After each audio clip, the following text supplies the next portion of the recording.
Welcome to my latest case, The Secret of the Old Clock. To start, choose Junior or Senior Detective. If you're new to adventure games or need some help, click on Tutorials.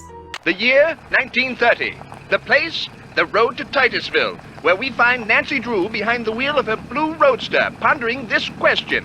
Why did Emily Crandell, a girl whom Nancy knows only through their mutual friend Helen Corning, ask Nancy to drive all the way out to the Lilac Inn to see her? Does it have something to do with the fact that Emily's mother died barely a month earlier, leaving Emily to run the restaurant with only her guardian to help her?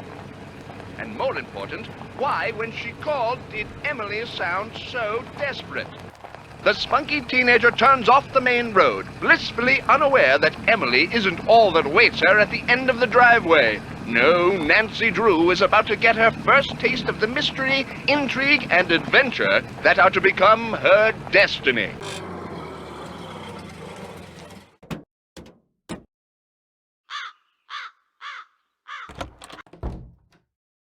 Well, hello. I'll bet my bloomers you're Nancy Drew. That's right. Are you Emily's guardian? You got it. I'm Jane Willoughby. I'm Emily's guardian, but only for the next 3 months until she turns 18. Then she's on her own. It smells like someone's been baking pies. Pies are the Lilac Inn specialty. We get orders from all over. Oh, that reminds me your father called. You're supposed to call him. You can use the coin phone on the porch. Emily didn't say anything about you coming until just this morning. Is it okay that I'm here? Don't get me wrong, she can invite anybody here she wants. It's just that she's gotten so darn forgetful lately. Maybe she's just, still thinking about her mom. She misses her mom, that's for sure. So do I. Gloria and me, we were best friends, you know? The two of us ran this swell little dress shop over in Capital City. But then she got hitched and I didn't. And the next thing I know, she's writing me saying it would sure take a load off her mind if I could take care of her little girl should something ever happen to her. Emily's father? Died in the war. Cantigny, I think. Anyway, I couldn't say no. I mean, what are best friends for? I just wish I knew how to help Emily. Help her do what? She's been acting so... Look, go talk to her. She probably just needs to spend some time with a bear cat like you instead of some dumb Dora like me. Go on up, she's in her room. Just make like a Boy Scout and be prepared.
Wonder what this mirror's doing in here.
You talked to Emily yet?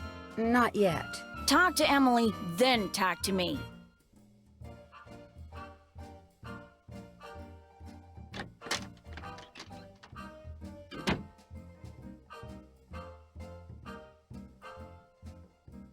Nancy, hi. Welcome to the Lilac Inn. Oh, and before I forget, thank you for that nice note you sent me when Mom died. It meant a lot to me. Well, I lost my mom too, years ago. I kind of know how you feel. You and I may not be best friends or anything, but you're still one of the nicest people I know. Well, thank you. That's why I'm hoping you'll do me a favor, a big favor. You and your dad? My dad? Helen says he's a lawyer. Shh! What's wrong? I thought I heard something. Your father has a safe, right? This is 1930. Lots of people have safes. See this jewelry? I'd like you to take it home with you and put it in your father's safe. It's beautiful. It was my mother's. The few times I saw her wear it, she looked just like a movie star. I was hiding it here in my room, but all things considered, I'd feel a lot better if you would just take it home and have your father lock it up in his safe. What about your guardian? Can't she take care of it? Oh, I don't want her to know I'm doing this, so don't tell her, all right? See, strange things have been going on around here. That's all I can say. I know it sounds loony, and Jane probably told you that I've been acting loony, but please do this for me. What was that? Emily, come downstairs, quick! The kitchen's on fire! Come on, we'd better get out of here.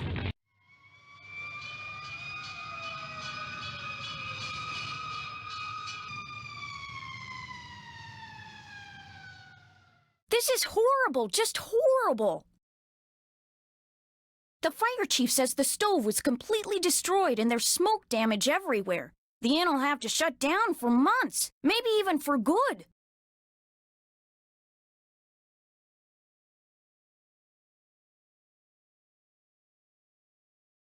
Does he know what caused the explosion?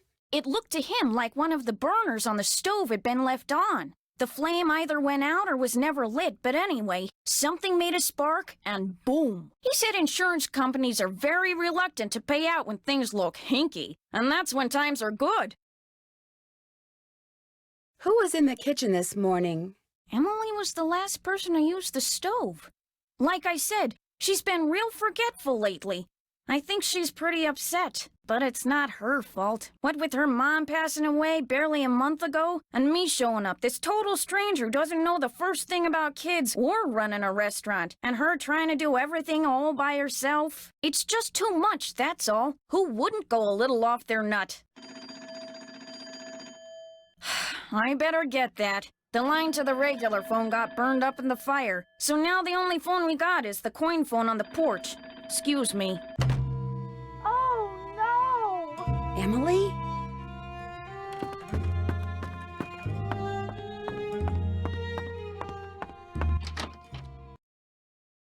My mother's jewelry! It's gone! Someone must have stolen it while we were all downstairs. I knew something like this was going to happen. I just knew it. You mean this sort of thing has happened before? Yes. No.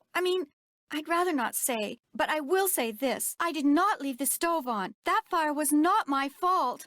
Oh, what am I going to do? Without that jewelry, I don't have a prayer of paying for a new stove, and without a stove, I'll have to sell the inn, and if I lose the inn... I wish Mom were still here. I wish Josiah Crowley had left us the money like he always said he was going to. That's what I wish. Who's Josiah Crowley? He was this old man that lived next door. He died last year. He spent most of his time here at the inn, and he led my mom and me to believe that he'd left a lot of money for us in his will. He gave us a clock, and afterwards, he'd always point to it and get this little twinkle in his eye and say, "Time will tell." But when they finally found his will, he didn't leave us a penny. Maybe he didn't leave you anything because he didn't have anything. Oh, he didn't act like it, but he was rich. His estate was worth almost $250,000. Everything went to Richard Topham. He's this man who claims to be able to help people develop their paranormal powers. How did Josiah Crowley know him? Josiah was kind of a screwball. One time he showed up at my birthday party dressed as my great-aunt Harriet. I didn't know it was really him until 2 days later. Anyway, he had all these weird hobbies, and he always thought it would be really keen to read minds. Josiah invited Richard Topham to move in so Topham could help him develop his paranormal powers right there in his house. Josiah was a sweet old man, and I do miss him. And he was free to give his money to whomever he wanted. But to get our hopes up like that, and then leave us nothing, it just wasn't like him. Where is Richard Topham now? He still lives in Josiah's house, which is right down the path out back. His house and the inn were built at the same time by two brothers during the Civil War. Was your mother's jewelry insured? Gosh, I forgot about that. I don't know. Jim Archer, I bet he'd know. He's our banker. I guess I should go talk to him. Not one of your favorite people, huh? Oh, no, Mr. Archer's very nice. I mean, for a stuffy old banker. I'm just so bad at business things. And Jane, my guardian, she tries hard, but she's no good at it either. Maybe you could go talk to him. Please? It would be such a big help. Sure. He runs the Main Street Bank. You can't miss it. I'll call him and tell him you're coming. Is the clock in the parlor the one Josiah gave you? Yes. I don't know why he gave it to us. It's never worked, and nobody can open it to find out why. How many people knew you kept your mother's jewelry in here? No one. Well, Jane, my guardian, she knew, but I didn't tell anyone else. I'll be back in a little bit. Don't forget to call your father.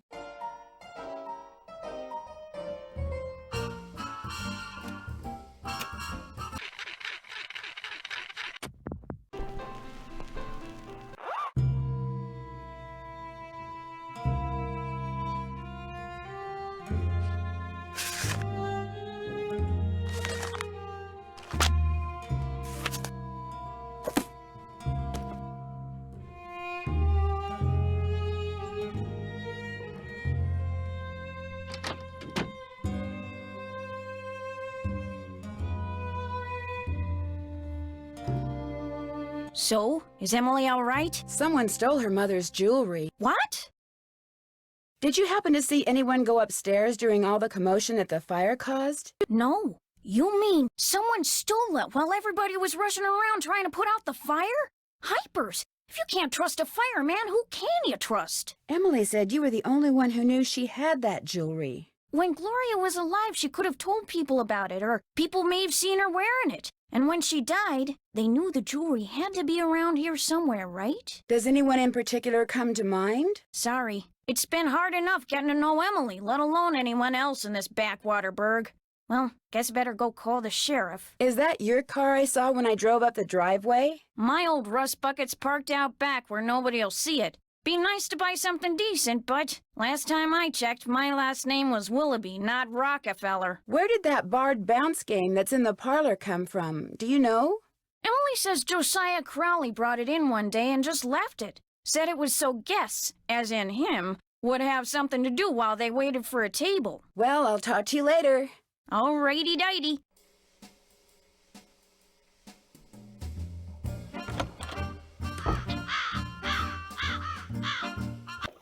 Drop a nickel into the slot, please. There we go. Now, how may I be of service? I'd like to talk to Carson Drew. His number is KL57187. Hang on a minute. Carson Drew speaking. Hi, Dad. Well, I see you got to Titusville okay. The car ran like a top. It ought to. That's a fine car. You treat it well, it'll treat you well. I was told that you wanted me to call. I need to get some documents from a colleague over there. I thought since you were in the area, you could pick them up, save him paying postage. Sure. What's the address? He said he'd just leave them for you at the telegraph office. Just drive into town and look for Tubby Telegrams. He said you can't miss it. Will do. These papers are extremely important, Nancy. I will pick them up, Dad. Good. Remember, watch your gas gauge and get gas when you're low so you don't run out. And try to avoid potholes. The more you hit, the likely it is you'll wind up with a flat. Yes, Dad. And if you do get a flat, take it off and put on your spare, and then head straight to a gas station and get it fixed. Yes, Dad. All right, lecture over. Have you found out why Miss Crandell asked you to visit?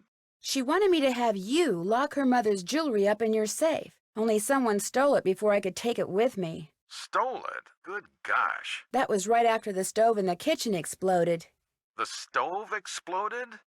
Sounds to me like you'd be well advised to cut your visit there short. No, I want to find out what's going on. I have to find out what's going on. You have to? Well, yeah, you know. Emily just lost her mom, and she's worried about losing the inn, and her guardian's all wet when it comes to helping out, and... And the truth is, you are so curious that you feel like you'll absolutely burst if you don't find out why all these weird things have been happening, right? Yes. Don't worry, I know the feeling. You're a chip off the old block, I'm afraid. Well, as long as you're like me in one other way, you should be fine. What way is that? Smart? Careful. If somebody says they're going to leave you something in their will and then doesn't, is there anything you can do about it? Not a thing. Whatever's in writing is the only thing that counts, unless, of course, the will was tampered with or forged, and you can prove it. If not, you're out of luck. Why do you ask? Emily's neighbor, Josiah Crowley, told her and her mom that they were going to inherit part of his estate. But when he died, his will left everything to this ESP expert named Richard Topham. That's too bad, but this Crowley fellow was free to leave whatever he wanted to whomever he wanted, I'm afraid. People do change their minds, you know. I met Emily's guardian, Jane. What does a guardian do, anyway? A guardian is pretty much a surrogate parent. Jane is legally responsible for Emily's physical and financial well-being. Jane doesn't strike me as being the parental type. In fact, I get the impression she's in way over her head. Fortunately for her, it's not forever. Most guardianships end when the ward turns 18. And then both Jane and Emily will be free to do whatever they please. You'd think Emily's mom would have chosen somebody a little more competent to take care of her only child. Things aren't always as they appear. Maybe she's not as bad as you think. Or maybe she's worse. Don't tell me you think Emily's guardian stole the jewelry. Good grief, where did you get such a suspicious mind? I think it was from the person who has always told me that the best way to solve a problem is to look at all the possibilities, Dad. I did say that, didn't I? Goodbye, Dad. Keep in touch.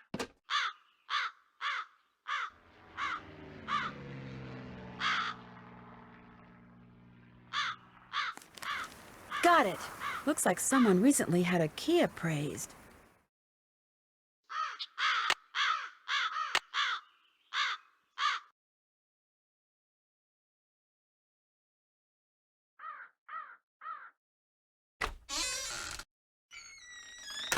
Over here, Miss Drew. Find the toy mouse and give it to Yuri, would you please? Otherwise, he'll just keep meowing. He hates strangers.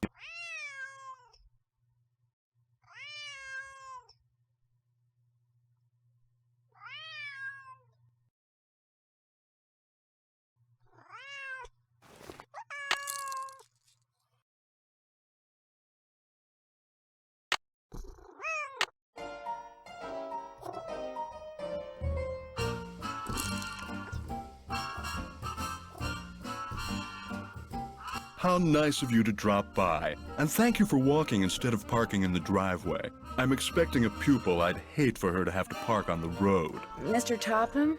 Richard Topham at your service. Did someone tell you I was coming? If one is to teach others how to develop and use their paranormal gifts, it's only logical that one must possess such gifts oneself. Does that mean you can read minds or tell the future, or what exactly? The paranormal includes telepathy or communicating by sending and receiving thoughts, extrasensory perception or perceiving that which cannot physically be seen or heard, and psychokinesis, using one's psychic energy to reshape or move objects. Jeepers, you can do all that? Yes. Well, on occasion. As I tell my students, increasing one's rate of success is simply a matter of practice. Do you have a lot of students? Oh, indeed. I take them through exercises designed to help them increase their output of phantasmic energy. If you want to sign up for an introductory session, I believe I have an opening today.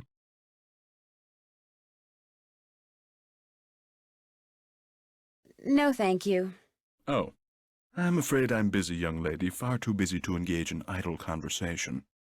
When would be a good time for me to come back? I'll be blunt, Miss Drew. I've discovered that the more time I spend with the, shall we say, intellectually unendowed, The more my cerebral pulsations seem to diminish, I'm afraid I cannot speak to you further unless and until you prove that you are worthy. That is, that your brainwaves are not unacceptably inferior and thus deleterious to mine. How would I do that? What I have here is an exercise in logic. If you can discern the correct solution, then I'll know that conversing with you will do me no psychic harm. You may take it with you. Good luck and good day.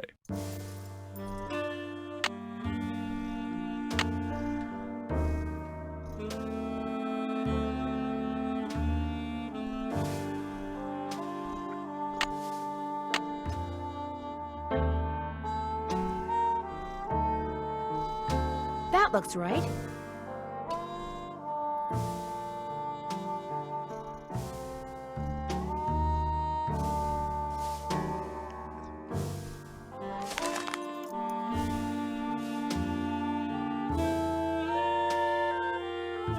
Am I smart or what?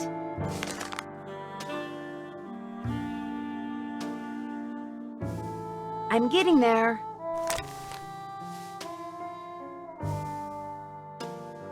That looks right.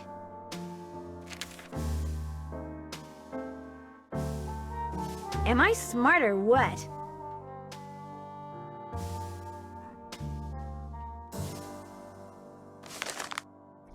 Am I to assume that you have the correct solution to that logic problem? Right here. Let's have a look. Why, you appear to have indeed found the solution. Well, since you've proved yourself to be intellectually above average, which means talking to you should do me no harm, what would you like to talk about? When and how did you meet Josiah Crowley? Last summer, while on my way to the university for a conference, I stopped for a bite at the Lilac Inn. Since it was crowded and I was in a hurry, I agreed to share a table with an elderly gentleman who, like me, was by himself. As soon as I told Mr. Crowley who I was and what I did, well, he insisted that I give him a training session that very afternoon, and was so thrilled with his progress that he demanded I stay and teach him everything I knew. So it was his idea that you set up your school in his house? Oh, I know rumor has it that I somehow tricked him into it, that I insinuated my way into his home, but I assure you that was not the case. It was nice talking to you. I knew you were going to say that. A little psychic humor.